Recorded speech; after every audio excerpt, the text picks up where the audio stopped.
Hi friends, welcome to Galaxy Network. Here you can listen to English essays with clear pronunciation and learn English easily. This will help you improve your vocabulary, grammar, and speaking confidence.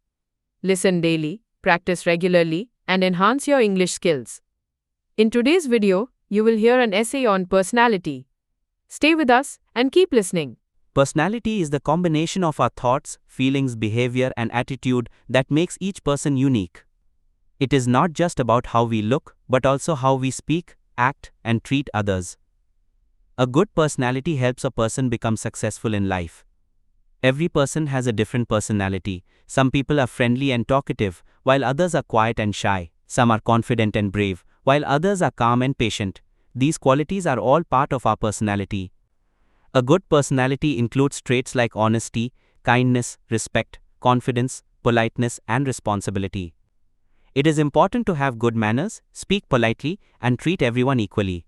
A person with a good personality is liked and respected by everyone. Personality can be developed by learning good habits, reading books, talking to positive people, and improving our behavior. The way we dress, speak, and carry ourselves also reflects our personality. Schools and families play a big role in building our character and personality. Conclusion: personality is what makes us special. A good personality helps us make friends, do well in school and work, and live a happy life. So we should always try to improve ourselves and become better human beings every day.